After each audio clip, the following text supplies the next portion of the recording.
to Matt and also to Tina Marie. Well, there was someone else who had been due to join that conversation that we recorded a little earlier today. Her name is Anna. She's 35 years old. She's from Liverpool in the northwest of England. She's sadly been dealing with severe health complications since getting COVID-19 last year. Shortly before Anna was due to speak to us, she had a seizure. She couldn't speak in full sentences. The seizure also triggered an asthma attack.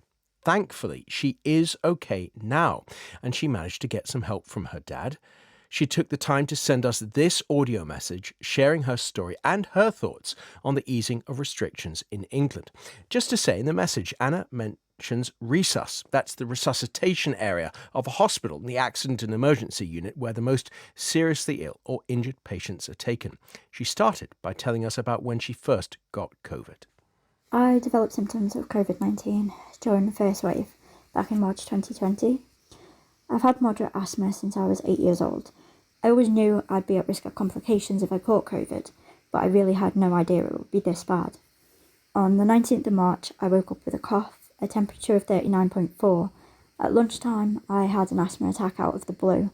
On the 26th of March, I ended up in resus. I remember the woman in the bed next to me dying in the night because she kept removing her oxygen mask, and the nurses couldn't stay in the room and hold it on due to the risk of contact. Her body was left in the bay for around 12 hours before porters took her away. 3 weeks after my initial COVID infection, I was rushed back to hospital. I was diagnosed with multiple large bilateral pulmonary emboli. In layman's terms, I had a lot of clots in both of my lungs, and since then I've gone on to have over a dozen blood clots. My legs are swollen, they don't have much blood flow, I can't stand for long, and I can't walk for more than a minute at a time. I have to use a wheelchair, and I barely leave my house. And I have 24-hour care from my dad, who should be enjoying his retirement right now, along with carers that come in twice a day to wash and dress me. I lost my job, which I loved, and at 35 years old, I feel like I have the body of a 93-year-old woman. So I'm petrified of lockdown being lifted. I am petrified of people walking around without masks. I am petrified of people coming within 2 meters of me.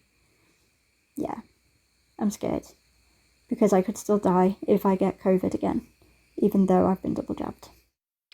Anna, we're really grateful to you for sending us that message. Thank you.